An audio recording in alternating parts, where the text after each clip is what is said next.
It is a scam when you don't allow everyone to operate on fair terms. We are the Robin Hoods of sports betting. We take something back from the rich bookies and enable our customers to beat them instead. G'day everyone and welcome to our FIFA World Cup 2022 daily live streams on the Trademate Sports Betting Podcast. Today we will be previewing South Korea versus Portugal, Ghana versus Uruguay, Serbia versus Switzerland, and Cameroon versus Brazil. And we'll have a quick look ahead to the opening games of the round of 16 as they will be played over the weekend. And thank God we don't do any streams on the weekend so I can get some sleep. Yeah, as always, please send through any questions, comments you have throughout the stream, and I will get to them. But joining me today, the man himself, Neel Shah. How are you, mate? Mate, what day is it? How many days have we done? Like, how many games have there been? I'm just in a World Cup bubble, and and tonight was incredible. I mean, yesterday was pretty good as well, but tonight the drama. I think sort of the World Cup, it's been simmering and it's kind of really kicking into gear now. So, looking forward to the knockouts now. Yeah, I'm not going to lie, mate. I'm a broken man right now, so I apologise in advance to everyone. I think we can all relate. I think anyone who's been sort of digesting all the football so far, it's been intense. Yeah, no, everything's going wrong at the moment. Even the dog's got diarrhea. It's all happening. Man. I mean, lack of sleep. The dog needs to go to the toilet in the middle of the night. What else? Trying to get some bets on the UFC. Do some tape on that. Oh, it's just horrible. Oh no, it's all happening. Anyway, should we have a quick recap of today's games? I mean, the Croatia, the whole Group F situation seems like seems like it happened 2 years ago. But I mean, I don't think anything crazy happened there. I think it kind of all went as predicted. I mean, people will be shocked that Belgium got kicked out, but I'm not shocked at all personally. Maybe the way it happened. Lukaku had 1,000 chances, but the thing, I think Lukaku is he only had one chance. I think the one that hit the post, that he probably should have put away. The other ones were like deflections, they were pretty hard chances. And I saw something on Twitter saying that he had nearly 2 in XG or something in the second half. The problem with XG is some of the XG models out there is that they look at like what point in the box that he had a shot. Like, if he's taking a shot from less than 6 yards out, of course that's going to be like over 0.5 XG, but you have to take into the fact that like one of them, like the ball got deflected at the last second. One of them is like his body was like behind in front of, like it was just. Anyway, I think Lukaku's coughing a heap out there, but the one that hit the post was probably the one he should have put away. Outside of that, it was more so just an accumulation of half chances. Yeah, no, absolutely, and I think Guardiola made like a ridiculous challenge as well. And you know what? Yeah, you can't be too harsh on Lukaku. At the end of the day, Belgium were in this position because they lost to Morocco. So you can kind of blame the rest of the team there, and all these kind of stories that you think, there was all this disharmony, players not speaking to each other, and all this kind of stuff. We take with a pinch of salt, but I don't think they necessarily played that badly today, but they just didn't have enough. Probably their best game of the tournament. Yeah, and they left it too late. And Croatia with that midfield, I mean, I might as well shamelessly plug a few bets today, but I was quite heavy on the Croatia passes because I just felt they'd control the midfield and kind of control the flow of the game, which kind of is how it transpired. And then Morocco, Canada, everyone was kind of expecting goals. I didn't catch the preview for that one. I don't know if what was it? What were the tips for those games? Which one, mate? For the Croatia games and the Morocco game. I said I bet Croatia draw no bet. I mentioned that one, so avoid that one.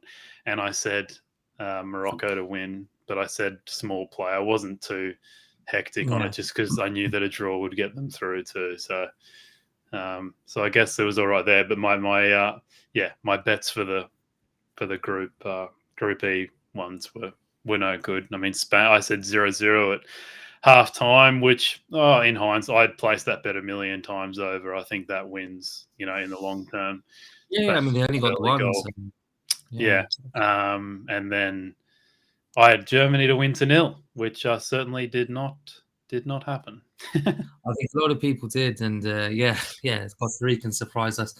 I mean, the Costa Rica lowest scoring. I think that was a popular bet for a lot of people, and it's just been full of surprises, hasn't it? And then so that was 3:00, and then we had the 7:00 games. It was kind of mad. Yeah. And now we've got tomorrow's.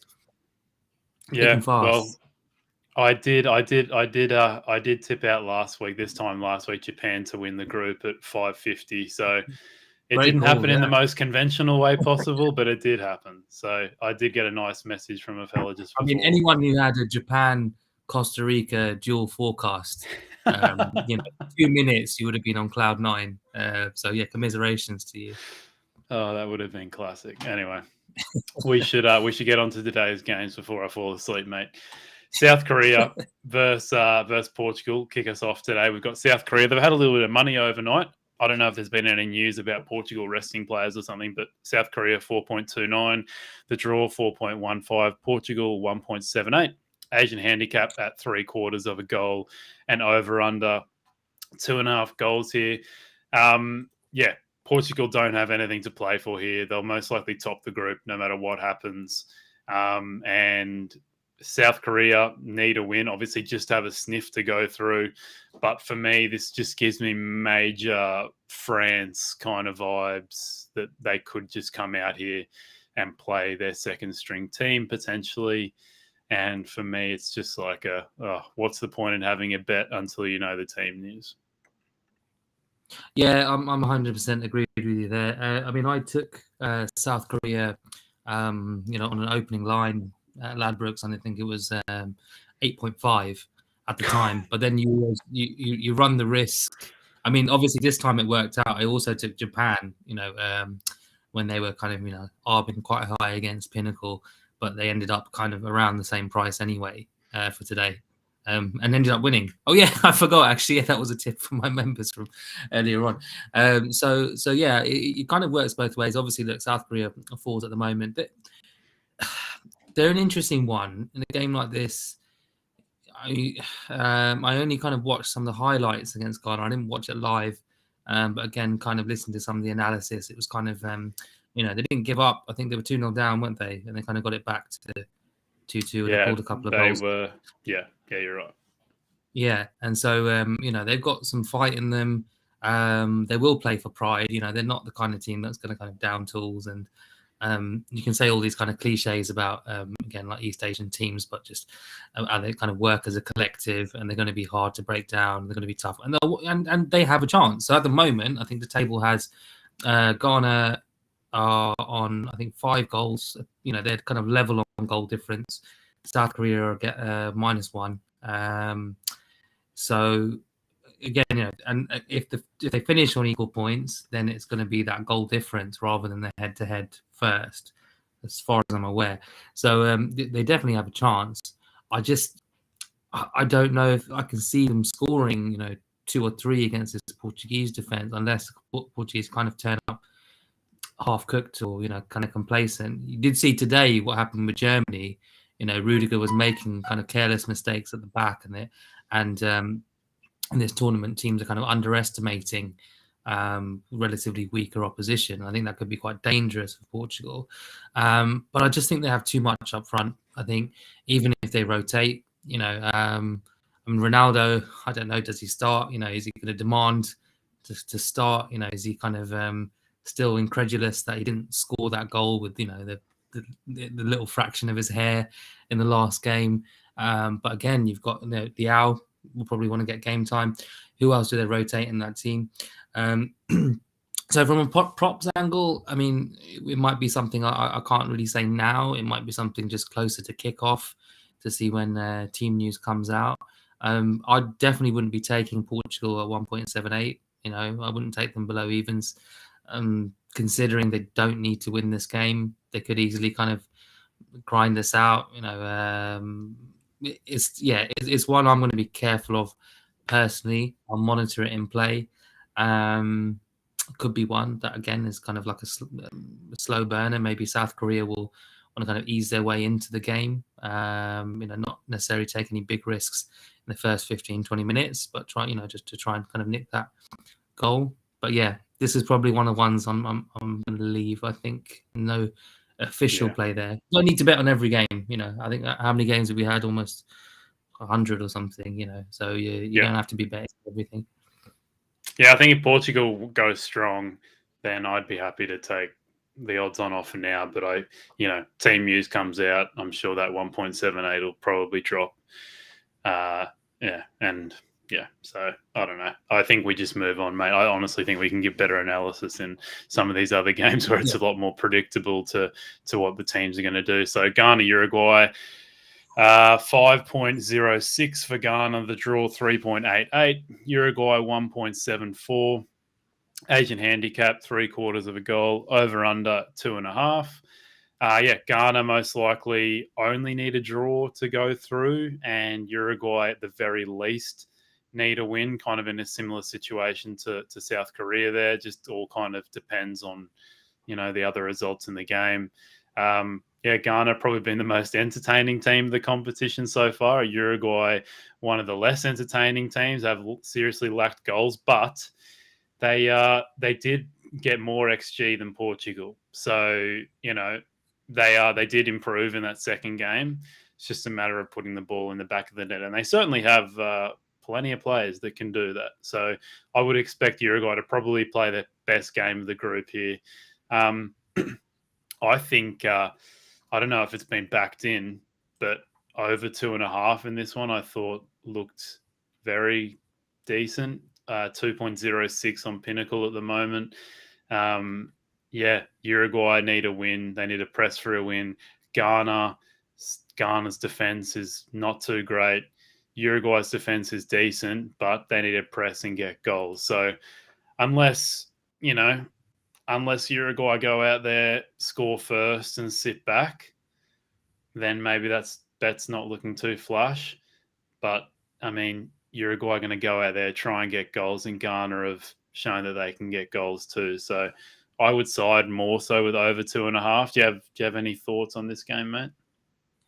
Yeah, I think it does end up 2.5. I'm generally just not a fan of the over 2.5 market in general, kind of pre-match. I think it's kind of it's a very popular market, and as such, I think it's quite a sharp market to beat, and I think the odds are kind of about right. Something that I quite like to do on the exchange is take the first half goals line. So I like this for first half 2.5 goals line. Basically, if you're able, I generally sort of take it maybe 5 or 6 minutes in, up to 10 minutes in. There's quite a decay on the odds, so you can get a kind of very cheap lay of that price. And again, if you get 2 kind of fast goals, before the 30th minute, you can get a lovely trade out or a free bet position, which tends to work well. Because Ghana are just kind of completely chaotic team, really entertaining, really refreshing, breath of fresh air considering how many 0-0 half times we've had in this tournament. Uruguay have to win, and I'm just seeing Paul's messages here, and Paul said something the other day, which I think is a great point, that just because the team needs to win has to win doesn't mean that they will win. The odds always seem to shorten on teams that need to win, but I think that's a misnomer. I think that's something to be careful on because, to be fair, Uruguay have been unlucky. I think they've hit the woodwork like 3 times already, but they haven't scored. And they have to go chasing this game. And I think Ghana are going to be very dangerous on the break. They've got kind of quick, powerful players. Kudus in unbelievable form, and Gisa, just really gifted players in that team that can kind of push with speed, break a kind of slow Uruguayan defense. Again, is the likes of Godin going to cope with that? But can Ghana really exploit it? I wouldn't. They do look a generous price at 5s. Oh, very. And I said the same thing about Saudi the other day, and to be fair, Saudi gave us a run for our money. But would I trust them? So maybe you could look at let's say Ghana +1 handicap, for example. But yeah, I would be inclined to go with you. I'd want to get on goals, but I wouldn't necessarily want to take that pre-match. I'd kind of wait for the odds to decay a little bit, and let's say go for broke first half. There's no joy there. Then definitely kind of late on.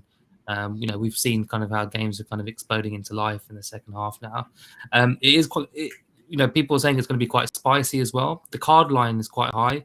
I think on 365 it's 4.5, and that's maybe kind of reflective of the narrative of 2010 and when Suarez again got sent off. Ghana missed a penalty. They could have gone through to the semi-finals. So there is going to be that element to the game, but I disagree. I don't necessarily see that playing out in the game itself. I think that's something for the fans, which basically will come on to the Serbia-Switzerland game, where I think that will be an actual element of the game. So there might be some value there as well, or maybe kind of going low on the cards. But again, that's kind of a risk. But yeah, I think out of all the players, I think this is going to have goals. It just depends if it's going to be first half, second half. I'll be extremely surprised if this ends up sort of 0-0, 1-0 either side. The whole narrative thing. I mean, was it the 2010 World Cup that happened? I mean, mate, that's 12 years ago. None Suarez of these players were playing other than Suarez. That's the only one. So, I mean, I think Cavani might have been there, maybe Godin as well. Right. So there's a few, but Ghana is supposed to be the team that are angry about it. So if they've got no players in there, I'm sure they'll. Maybe Ayew, I think, could be the only one. But yeah, I agree. I think there's kind of maybe something to take with a pinch of salt there. And I don't know, are they going to start Suarez? Are they going to just kind of go for broke within a front three? One other play I liked on this as well was Darwin Nunez. I don't know if the odds are still going to be there, but it might be worth checking the exchange. I was able to get kind of close to 3s for him to get over 1.5 shots on target, which I think is quite generous. Game like this, I think they're going to have to go for it. Ghana are going to leave a lot of space. Uruguay will get chances. If you want an outside bet for a goal scorer, Bentancur has been in good form for Spurs this year. He went on a sort of crazy run. I can't remember if it was the first or second game where he sort of beat like 4 or 5 players. Second game, he almost scored. So he again could be one to watch out for, because you're going to have the obvious, Nunez, Suarez, and Cavani as the 3 candidates, but actually he might be the one getting space to kind of drift into the box, and sneak a goal. But yeah, those would be my plays on the game. All right, nice, mate. I think over 2.5 is good value, but like you said, it is a matter of when that will happen in the game. But Uruguay will be, you would think, the one hogging possession and trying to get that goal, because they desperately, need the win. And then, if they do go up a goal, then Ghana, we know what they're like. They're going to go for it, and that's going to leave them exposed too. So, yeah. Maybe I like over 2.5. I can lock that in as a bet for myself, but it's just a matter of, maybe you want to have a look at the first half lines, second half lines. I'm not sure if I can get that up here and see if I can find second half goals. Yeah, I'm not going to trust myself to find that nice and swiftly. But maybe something to look at, because you could get to the stage where Uruguay haven't been able to break them down in the first half. Could look at maybe just 0 goals in the first half, and then it just goes a bit ballistic in the second, like we've seen in a lot of these games. If you wanted to get kind of, if you think it's going to be a crazy fast start, I think on the exchange you can get 10.5 on, and it's a little bit gappy, so you could probably wait a little bit and get, let's say, 11s on, over 2.5 first half goals. And you don't need to stay in the whole time. If there's 2 quick goals, you'll be able to get a very healthy cash out. Yeah, and looking back at Ghana's games, they scored 2 goals in the first half against South Korea, but then there was the Portugal game where there was 5 goals in the second half. They were all 5 were in the second half. So, yeah, all right, something I think we've given enough there for people to chew on, mate. So let's move on to Cameroon versus Brazil. I need to get to bed. Yeah, fucking oath. Yeah, look, for me, mate, this is just another one. It's pretty hard to break down. The only difference here is compared to Portugal, Brazil have an incredible squad. So even if they put out the second team, they're going to be a lot better than Cameroon, you would think. And also, Brazil, I think they have a more a more implemented system, you might want to call it. So, you can put in like for like replacements. Sure, they might not be the better players, but they know how to play the way, is it Tite, is that his name, wants to play? Yeah. So you got Cameroon, 8.38, 5.03 the draw. Brazil, 1.39, Asian handicap, 1.25, over-under at 2.75. So, yeah, Cameroon need to win. Brazil may rest some players, but let's just say, for example, let's just say that they decided we're going to rest our starting team, or start some of our starting front line. For example, we're looking at the likes of Martinelli, and the front could start. Gabriel Jesus can start. Who else? Who have they got? Rodrigo, Bruno Guimaraes is on the bench. Anthony I'm just going through some of it. Fabinho, Dani Alves. I mean, it's just Anthony. It's a ridiculous squad. So unlike maybe the France game or the Portugal game, I think this maybe 1.39 looks fair. I think it looks about fair. What do you think? Yeah, I think like you say, they're pretty strong. My concern with this one is, again, sort of what tempo they're going to play the game at. They should still see it off. I've seen, again, tips on Brazil to win 2-0, Brazil to win both halves. Again, kind of Brazil -1, the usual kind of sort of bread and butter bets on this. I'm not really going to take any of those. I don't really like the odds on any of those, really. You could take a wild punt at 0-0 halftime, but I don't trust Cameroon. No. Not to concede by halftime. I think they kind of the Serbia game was really chaotic.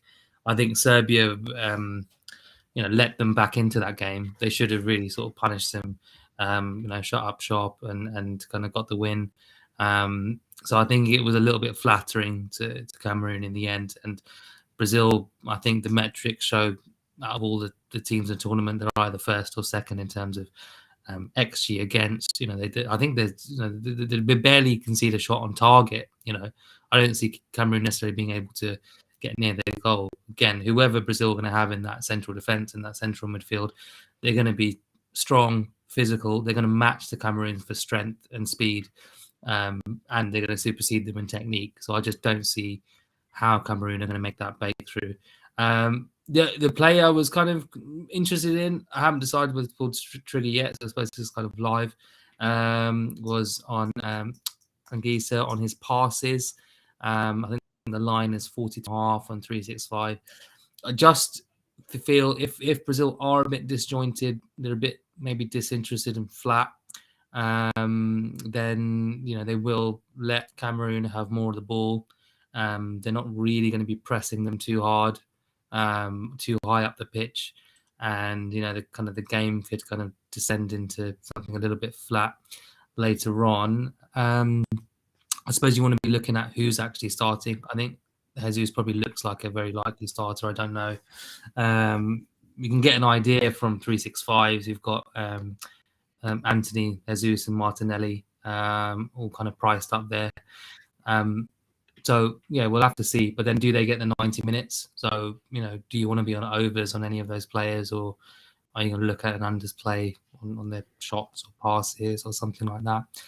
but yeah, it's not going to be one for me really. I'm going to have a look and play, but I don't think I'm going to have any sort of positions on it. I just think with these group games, when there's a team with nothing to play for, there will be players who want to impress. But again, if you're making lots of changes in the team, you can see with like with France, I don't think they'll lose necessarily like France, but I wouldn't necessarily want to take Brazil with a -1, -2 handicap. I know some people are quite bullish, the tipster world, that Brazil are still going to batter them. I'm not sure. So yeah, there's plenty of other games to look at, I think. Yeah, I have heard. I don't really mind the Brazil to win at halftime and full time. You can get that above evens. Yeah, Brazil to win the first half at 197, 1.97. Sorry, at Pinnacle. I think that's pretty decent. Like Cameroon conceded 2 goals to Serbia, but they were right at the end of the first half. Sorry. So yeah, I mean, you would think I would favour Brazil to score a goal in the first half. So maybe that is a decent play. But yeah, like you said, even though you could bring on all the talent in the world, these guys wouldn't have played too much football together. So it's hard to, get too hung up on them being able to, rack up heaps of goals. So yeah, all right. I think we've covered that one nicely. Got a few comments. One best bet. Yeah, one best bet for this one. If you can get a request to bet, or one of those odds on those on Anthony, just to do like one of his stupid stepovers during the game and just kick it out of play like he does for Man United. I can't stand him, mate. He's so annoying. Once he did that celebration against Arsenal to score that goal, that like lion roaring thing, I was like, just made me want to vomit. I'm like, mate, just go away. Anyway, I have ignored the comments on the stream, by the way. Great to have Janelle along, fainting the lines here too. Bloody hell, mate! If you could have, if you can type with your fingers, why aren't you here on the stream? Very disappointing, mate. I come with an entourage, my fans. Got Tyrus, mate. He's bigging me up. Good to see you, mate. But let's go on to the final game of the groups. Hallelujah. Switzerland versus Serbia. Serbia at 2.65. The draw 3.47. Switzerland 2.77. Asian handicap at draw no bet. And the over-under at 2.25. Switzerland only need a draw unless Cameroon beat Brazil, which sounds crazy, but Costa Rica at 1 point today were leading Germany. So not the craziest thing potentially. And Saudi Arabia beat Argentina earlier in the tournament. And Australia made it through to the round of 16. Do you want me to keep going with just crazy things that have happened in this World Cup? So yeah, Serbia need a win, obviously, to have a sniff of going through. Yeah, this gives me very big vibes of the game we saw today of Croatia versus Belgium. I'm assuming Belgium still went in as favourite in the end. I'm not too sure how that closed. Yeah, which is you're basically going, one team needs to win. Are you going to make them favourites, even though they're the worst team, just because they need to go through? Or do you back the team that's actually been playing better than them the whole tournament? So, yeah, I don't know. What do you think about this one, mate? I think Switzerland should be favourites. I think they're the better team. I think they can potentially beat Serbia here, but like I said, they don't have to win. Yeah, I can't wait for this one. This is going to be sort of one of my sort of highlights of the tournament. I was watching Marco Hare yesterday. Said the same thing. This was kind of one of the games. There's just like such tension between the two teams. So if anyone sort of isn't aware of the context, I mean, I don't, I can't fully explain everything, but they met in the World Cup, and there are some kind of ethnic Albanians in the Switzerland team. obviously with the history of the civil war in Serbia and Yugoslavia, there was some kind of gestures made, kind of highly offensive gestures made by Shaqiri in the last game, who is playing in this game, and I think apparently at the beginning of this tournament, there was again a kind of something put up on the wall of the Serbia dressing room, that was kind of sort of inflammatory or kind of offensive, and kind of again leaning towards kind of a political message. So this is definitely one of those where it's not a case of this kind of 2010 revenge. This is kind of, I think, sort of real hate between some of those players, and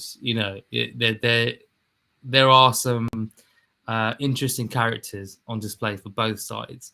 So, sort of moving aside from the goals or anything else, I want to be on cards, and specifically, I've got some sort of small positions on red cards. So I fancy that we've only had one red card so far in the tournament. Generally referees have been pretty lenient with it. There's so much on the line with this game. There's kind of a lot of animosity between some of the players, and there are some hotheads on that pitch. Your man, Mr. Granite. He's had 12 red cards in his career. He seems to have calmed it down. He seems to sort of maybe mellowed out in his old age. I would say he's matured slightly. He's kind of turned into more of an aggravator role, I would say. He tries to rile up the opposition a little bit more, but I still do not trust him to he's got that natural instinct to snap and do something. I'm not going to say he's going to go headbutt a bloke, but he's got a natural instinct to go two-footed on someone still. I mean, absolutely. A game like this with so much sort of tension, I think there's definitely potential for players to lose their heads. There were some huge odds on offer. So one I like, one kind of official play I put out to my members is for Xhaka, he's 28-1 to be sent off in the game, which I think is quite generous. And I don't know if this is still available, but please smash them for all you can. On Unibet, Mitrovic was 130-1 to be red carded. If anyone remembers his time with Newcastle, I think it was pretty much every time he went on the pitch, he was sent off. I don't see. I think those odds are way too big. They may have been slashed by now. I would take it probably up to 50-1. These are small plays, by the way. Maybe spread across half a point across these. Whole bankroll. Why not? Just lump it all on. And the third player I was going to pick was Shaqiri, again because of the gesture that he made. He career-wise, it's kind of Xhaka and Mitrovic kind of have the stats for it and the evidence for it. Shaqiri, I think he's only been sent off once in his career. How many times was Zidane sent off, before the World Cup final? So it could happen. And he's also around kind of 120-1, 130-1, something like that, all at Unibet. So please, everyone log on to Unibet and, give the traders a panic with the liabilities. I think it's very generous. It's probably going to be powerful. I was just going to say, I like the Mitrovic one because you can see a scenario where Mitrovic or potentially Serbia are really trying to break down that Swiss defense and they just can't break them down. And old mate Mitrovic has maybe missed a few shots. Yeah. He's just so angry that he hasn't scored a goal. Xhaka gets in his ear, elbows him in the face, red card. Thank you very much. So, to be honest, I don't care if it's 0-0. I just want all-out UFC rumble. That's what I want. But, but in terms of the goals angle, I came into this tournament back kind of keen on Serbia to just edge Switzerland. I just thought up front they just had that cutting edge, that kind of finesse, that kind of extra quality that Switzerland, I suppose, as a team, kind of more balanced. They've got kind of sort of better quality in different areas, but I just thought kind of I would give Serbia a slight edge because I think Switzerland were slight favourites to qualify, and I just thought it should be the other way around. But given what I've seen so far, I think that probably the price was right. Switzerland have they've been decent. And you didn't back my suggestion, mate, on the outright preview. I said Switzerland to qualify, mate. You should have You should have backed the genius mind of myself. Come on, mate. Bloody hell. No. You know, I got an Iran, but you know, you almost. Oh, God. Yeah, but I mean, All right. yeah, I mean, well, one thing I'm going to say, I don't know, for people watching, sort of when you look at the odds, when I look at the odds like this, if I look at a game like this where both teams are around sort of 2.7 mark, the draw is around 3.5, for me, instantly that's a sign to just avoid the 1x2 markets unless I've got a very strong opinion. You know, this could go anyway. You can see a scenario where Serbia might sneak it. You can see a scenario where Switzerland might sneak it. You could see it being 3-3. You could see it somehow, well, maybe not being 0-0, but the overs-unders line seems sort of fairly low, I would say. But again, that's because if there's one team who doesn't need the win, one team who does, then you're going to have these kind of one team kind of holding out. So, yeah, my angle would be cards. If somehow there's no yellow cards at halftime, I would pile in because the cards line is obviously going to drop and decay.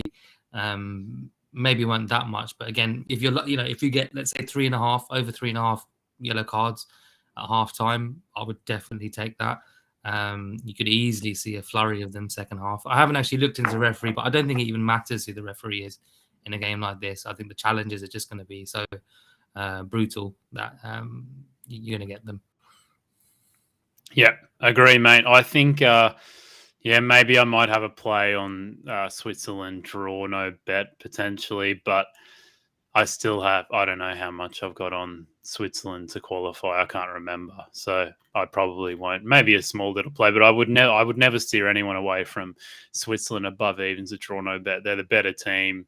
And you even saw, like, let's just say worst case scenario for Switzerland, let's just say they sit back, invite the pressure. Worst case scenario, Serbia score. Serbia were winning by 2 goals against Cameroon, and they conceded 2 goals. So you can't trust Serbia to keep a clean sheet. 100%. So I really wouldn't steer anyone away from over 2.25. I do think that's probably a little low. I'd probably have that at least at 2.5, maybe a little higher. So I think, I'd be happy to say for me, Switzerland draw no bet and also over 2.25. You look at the game state either way. I think there can be lots of goals in this one. So, all right.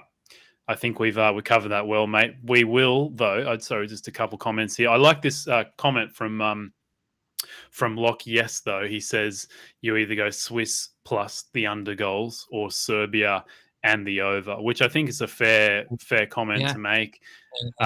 You could see a scenario, though, that Switzerland, could potentially, go a goal down and come back and win, or you could see a scenario where, they go up a goal and then Serbia go ballistic and then leave themselves vulnerable at the back. So, or as we saw today, it's just crazy. It's really hard to make a firm prediction. I guess you've just got to do it all over, look at the odds and see if it correlates to value. But he's got another comment here. He says, was a decent bet to oppose both Germany and Spain individually at almost even money to win the group. E always upsets. So, if you did, you would have made some nice money this morning or tonight for you guys over there. Mate, let's have a look at the games on the weekend. So this will be Saturday and Sunday for you guys over in Europe. You've got Netherlands versus the USA, round of 16, Australia versus Argentina, France versus Poland, and England versus Senegal. Let's give our quick 1-minute hit on each game. I think Netherlands game, USA, I really like the unders on that one. I think both teams have been pretty poor in front of goal for the most part and just creating chances in general. Netherlands, overall, their XG's been really poor. And the USA just don't really have a great finisher up front. Not sure if Pulisic is fit or not, but I think you can get, let me have a quick look, under 2.25 goals is at 182. I don't mind that. And also, I didn't mind the correct score of 0-0, which you can get around 9s. But any quick thoughts on that one, mate? Yeah, I think the US are dangerous. I think generally they've got that momentum. They're very tough to break down. I think they're 4.33. I'm seeing now to win Sorry, the game. I'll just I share wouldn't my necessarily take them screen. to win. Yeah, so I wouldn't take them to win the game, but I would kind of be comfortable taking them to kind of draw no bet. Can the Dutch break them down? The way they're playing, they have the talent, but they're kind of a bit disjointed. I don't know if Depay is fully fit. Can you expect Gakpo to kind of keep us up?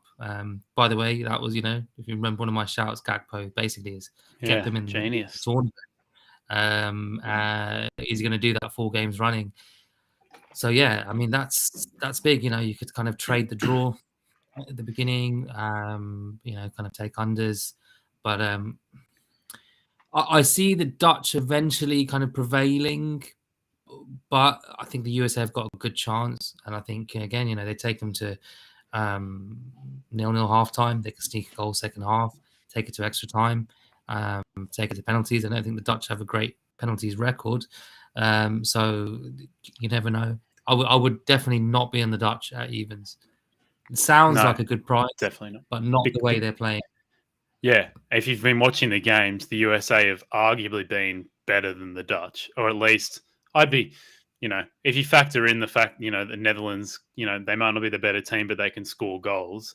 Maybe you have Netherlands at slight favourites, and Depay hasn't been playing either, so they might look a little bit better. But I think either way, if either of these teams go up 1 goal, like it doesn't mean that the game's just going to be spread wide open. Like both of these teams are, they lack the ability to get the ball in the back of the net. So, and just so people know, if we're talking about unders or teams to win, that's all in the 90 minutes. So if it's 1-0 at the end, if it's 1-1 or 0-0 at the end of the 90 minutes, the unders would win, no matter what happens in extra time. So I think most people know that, but just in case, there are some guys out there that that don't know too much about soccer. They're the best one I saw, especially people from the US, mate. I saw sorry, Paul, but I saw someone. You're going to get Paul going off on one now. I saw the greatest thing on Twitter after the USA drew with Wales. I saw a tweet from a guy that I follow. He's kind of, bets UFC from America, and he said, "Oh no, does that mean we're out of the tournament or something like that after the Wales draw?" And I was like, "Oh god, oh god." But yeah, Paul, shout outs Neel for his Gakpo. I think you said Gakpo was going to get man of the match every game. I don't know if that actually happened, but he certainly got at least 1 man. Yeah, I did better than the other 2 because the bookies got wise. If anyone wasn't following this, so in the beginning, the man of the match markets weren't factoring in that it was a fan vote, so it could be kind of manipulated. So what happened after the second round of games was, all the kind of typical favourites and the well-known players and the sort of big-name strikers, their odds were kind of slashed across the board.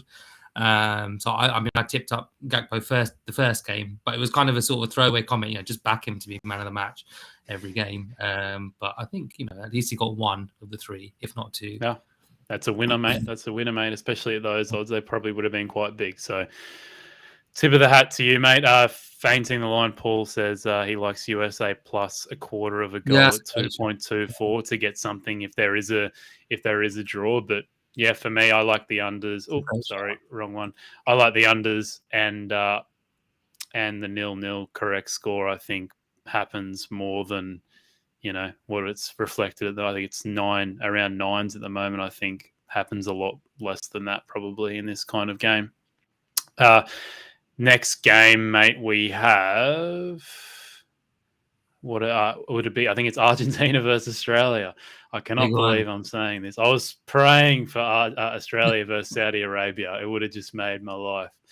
But unfortunately, we got this game. But in saying all of that, I think Australia, let me just check. I think Australia were like 21 or something yesterday, like something ridiculous.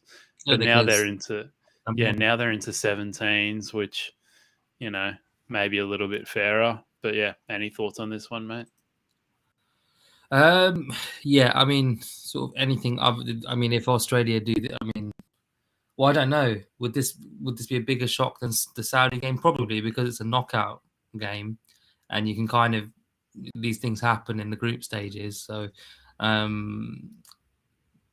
mean, but I mean, it would be interesting to see the handicaps for this, because I think obviously Argentina do it, but I don't think they'd necessarily do it at a canter. I think, Australia will be well organised. They've shown that already against, good opposition.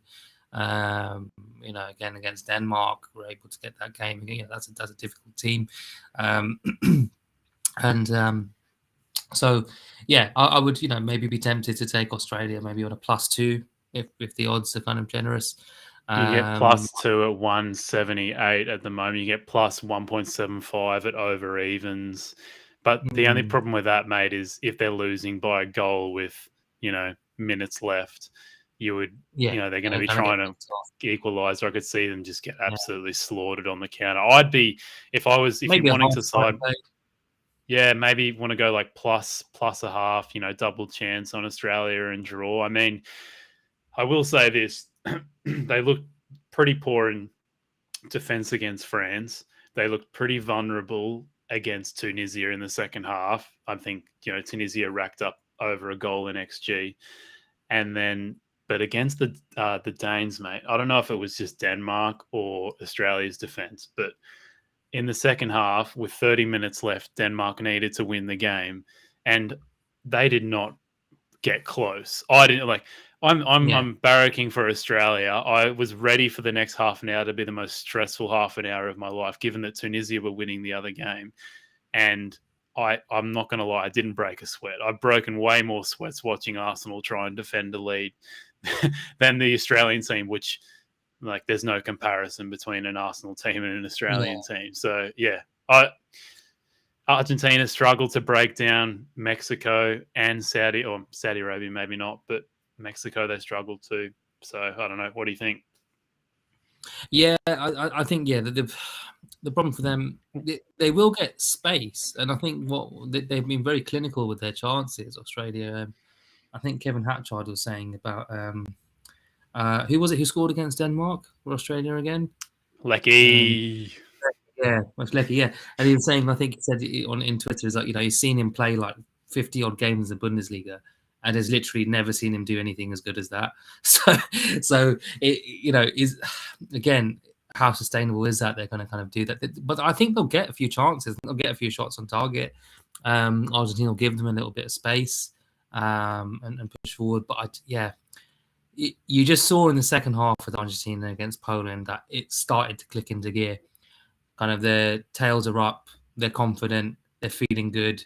You've got other players coming in, like Alvarez scoring a goal. McAllister, been a brilliant switch to have him in the team, that energy.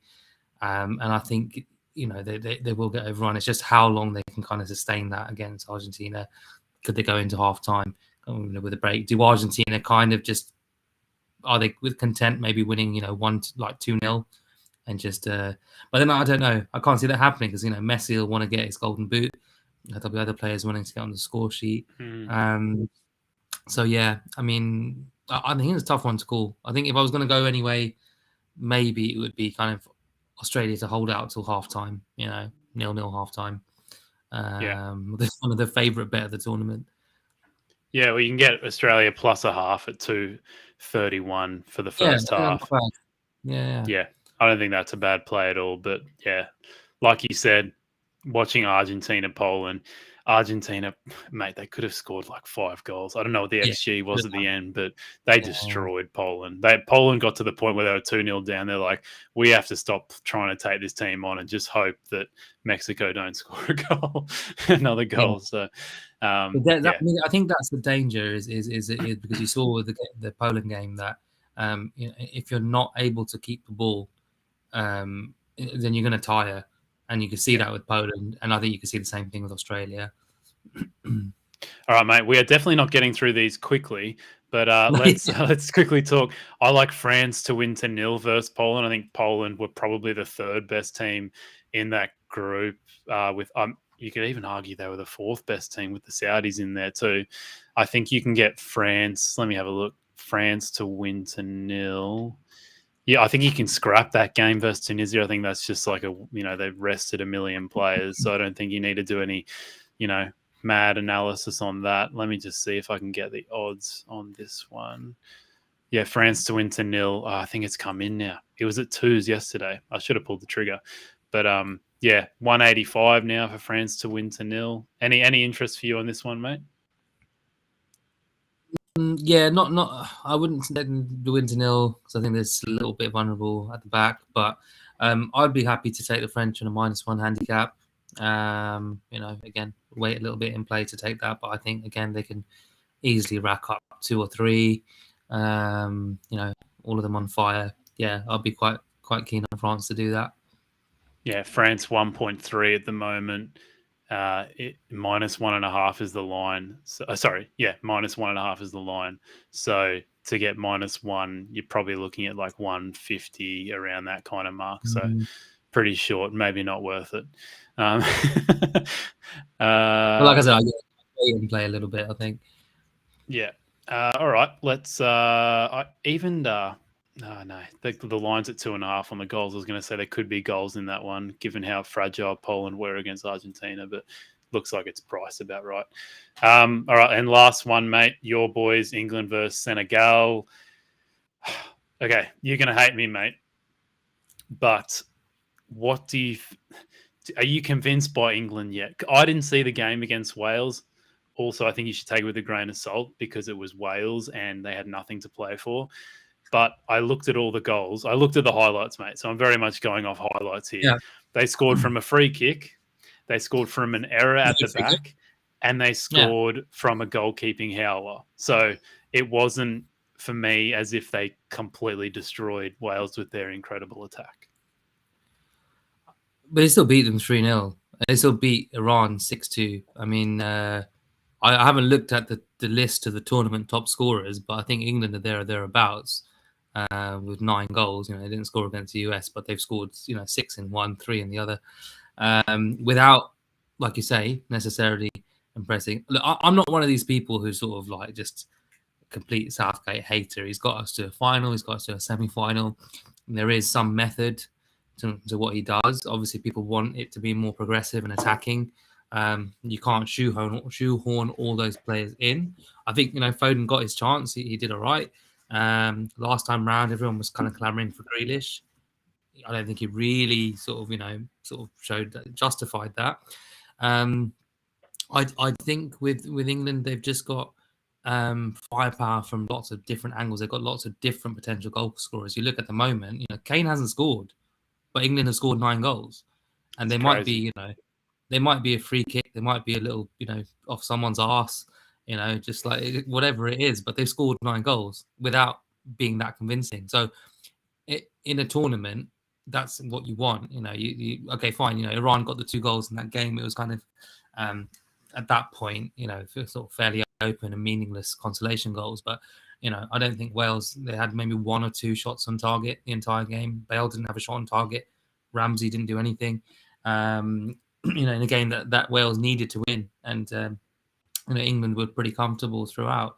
So that's exactly what you want. They've kind of, they haven't had to overexert themselves in the group stages. Again, they're coming up against a tricky opponent, but I think England will have too much for them. We almost had a dream scenario today where Spain and Germany would have gone out. So I missed what was happening on the outright markets, but I mean that would have been fascinating to see, kind of how that would have affected the prices on the rest of the tournament favourites. But I think we've got as good a chance as any of the favourites, bar Brazil and Argentina. Yep. I think but then when it comes to knockout game, you never know the mental edge. Is it there for someone like the dark arts of someone like Portugal? But I think it's going to be a tight England victory. Probably in the 90 minutes. I don't know, 1-0, 2-0, 2-1. But again, I just kind of see us kind of pulling it through the line. Yep. Got a comment here from Red Bull. He says, I am Japanese and I'm very happy today. Couldn't agree more, mate. Well done. I think Yeah, everyone in the world right now wishes they were Japanese with that win. It's just it was incredible. I Other don't than know the how Australians, of course. I don't know how you're in a group with Spain, Germany, and Costa Rica, and the one team you don't beat is Costa Rica, but somehow you win the group. But fair play. However you do it, you did it. So like that's Yeah. amazing. But yeah, back to the England game. I will probably be betting Senegal plus 1 goal at 9. It's 195 right now. England generally don't go and, especially in these kind of knockout games, if you've looked at their record, they don't normally go and blow teams away. If they get the 1 goal lead, Southgate, as we know, is not the most attacking bloke in the world. So I think even if they got a 1 goal lead, he'd be pretty happy to, be very pragmatic, I guess you could say. And I also think that the draw is very live here. I also think even Senegal to maybe nick a goal. I think anything with Senegal, then I'd be happy to take 465 for Senegal. I think to qualify, I think that's a little bit high too. I just think England are still just a tad overrated, and you also don't know if he's going to go out there and play Foden and these kind of guys. I mean, I'm obviously biased, but I still think Saka deserves his place back in the team. But you look at someone like Sterling, he's not the same player he used to be. So that would be maybe the guy I would take out and put Foden in there. I think he's been doing all right this year. But I think that's the problem, Alex. You can make a case for 6, 5 or 6 of those forwards for England. And that's a credit to England. Everyone kind of hates on England and Southgate, but you lot try being England manager and see if everyone's happy. It's just impossible, right? I think again because Kane hasn't scored, but it just shows the supporting cast are being rotated and used well. But yeah, I like that. I mean, to be honest, I wouldn't put you off those prices on Senegal. Those do sound quite generous. I think. I hope you're wrong. My biggest issue with Southgate is if you look at that England side, it's actually, if you put out your best 11, it's actually a ridiculously good team, and it's got incredible depth. And I just think England should be at the very least like nipping at Brazil's toes. And right now, I feel like they are. I don't know. Oh, mate, come on. I mean, do you think? Brazil. This England team is better than like the 2002 World Cup team with Rio Ferdinand, John Terry at the back, Ashley Cole, the best left back in the world. I'm not saying that. I'm saying today. If they had a better coach, I think they could be at the top with Brazil right now as second favourites or potentially even first favourites. Like, look at the Brazil attack. You've got Rafinha on one wing. You've got Richarlison in the middle. And on the left, maybe you can scrap the Vinicius Jr. But Richarlison and Rafinha, they're not someone you look at and go, Jesus, they are some of the best attackers in the world. They're just like that level below that. And then you look at the same with like Harry Kane. You've got Foden, Saka, all these guys. They're kind of on that same level, and he can't get them to fire in the same way. And they also, I mean, anyone that starts Harry Maguire at the back, mate, I'm sorry, he's a massive. I think that he could get way more out of this English team if he was a better coach. So I don't know. The argument is we've had lots of good coaches who've done nothing. I'm just not. It's not an argument I follow. I see why people say it. People love to beat up on him, but the guy's got to a final and a semi-final by playing this kind of negative, pragmatic way. Could they have done it otherwise, or would they have just been brutally exposed? I don't know. Yeah. Okay. I mean, you do make a good argument that he has taken them deep before. But yeah, I don't know. He's got all these young players in there that have improved in those last 4 years, so I feel like he has to blood them through. But anyway, mate, we'll just go round in circles all day, I'm sure. Yeah, let's just not bring up sort of thoughts on Qatar. I'm just seeing opening odds here on Spain versus Morocco, though. Morocco at 7.03 on Pinnacle. That looks huge to me right now. So that looks very big. I would be more than happy to take. I know Spain, should easily be favourites there, but 7.03 for Morocco. They're a good team, mate. They're a good team. So something to leave people with today. I'm sure by next week it won't be 7.03. All right, mate. We've gone through a lot today, but what's your best bet? Oh, the best bet for tomorrow. God, yeah. I've lost track. All the bloody games we're doing. I don't know, because I'm guessing you probably may be on that as well, but I would say goals in Ghana, Uruguay. But my take would be first half goals. I'm taking sort of 2.5 first half goals, but you could go for 1.5 as well. But just get on goals for Ghana, Uruguay. All right, I'll go unders in the Netherlands game, and we did knockouts as well. Okay. Oh, mate, come on. and Senegal +1. I think that's pretty decent. But I think Netherlands unders. The week probably back tomorrow. Tomorrow we'll go with Uruguay overs. That's above evens too. I think that's best play. Yeah, I think so. Yeah. I'll see if there's any nice little Loch Yes says Spain don't win that many matches. They control the games and draw. So yeah, I think you can get let me see, Morocco. Oh, okay, Morocco +1's at 186. So that's not humongous, but no. But yeah. All right, I think that does us, mate. Thanks for joining us. You can find Neel on Twitter at MyBettorLife. We will be back on Sunday night. Once again, we'll preview the rest of the round of 16 games. I can't remember who's on that with me. Maybe Neil's around, maybe Paul's around. I haven't organised that all yet. So either way, we'll have a stellar cast for you here.